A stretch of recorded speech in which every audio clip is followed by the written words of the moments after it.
Hey folks, Dr. Fawaz Al-Badani from the Wellness Way in Pleasanton. All right, I hope you all have a wonderful uh, Monday or you enjoyed your weekend as well. Just wanted to say hi and give you an update about what we're doing and so forth. So, as part of the Wellness Way, our mantra here is we don't guess, we test. So, especially when it comes to your health.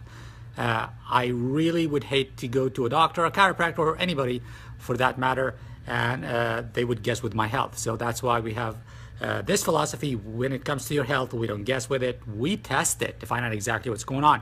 So a while back, one of the principle of the Wellness Way is what B.J. Palmer, the developer of chiropractor, talked about years ago when he talks about the three T's. And the three T's are thoughts, toxins, and trauma. Now, when it comes to trauma, that's what we do as chiropractors day in and day out, adjusting spines, realigning the spines, and correcting subluxations. And that's a fancy word for misalignments in the spines, in your spine, putting pressure on your nerves. Now, the other part of getting healthy, or the other part of the three T's, is thoughts. That thoughts could be related to stress, could be related to basically your mental thoughts, but also that translates into hormones and hormonal issues and so forth.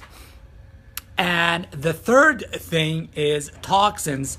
And those toxins are food or products, cosmetic products, for example, that you use, pollutions and so forth, that actually impact your body and could cause inflammation in your body and impact your nervous system and your spine.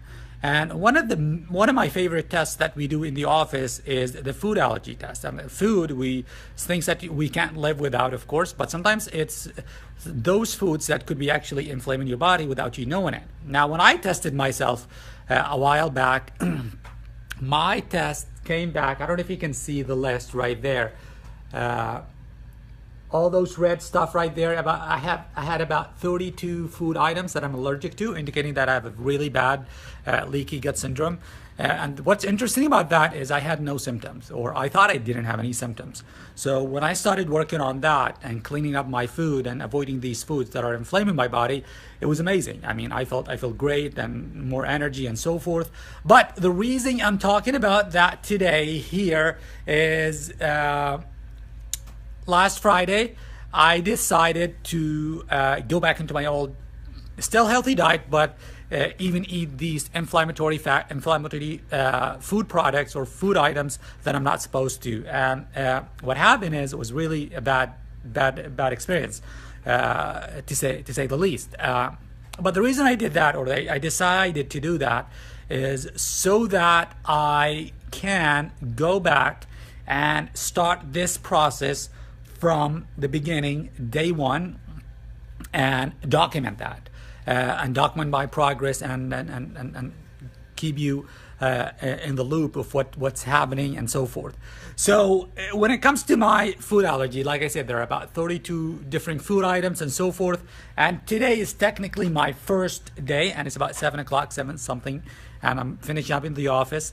And just because I just started this amazing diet and so forth, my body is healing like it's supposed to. I have extra energy today, so I'm gonna actually go to the back, and we have something in the back of the office. We have a kick or a boxing bag in the back of the office, and I'm gonna go back there for about 10 minutes, do some kickboxing and so forth for about 10 minutes before I head out to go home. And I don't know if you can see my kickboxing bag right there.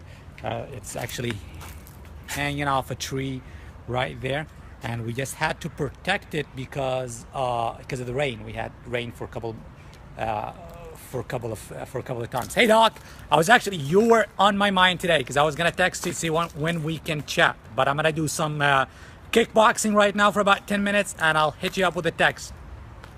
Dr. Flynn, I'll see you soon. I'll talk to you soon. All right,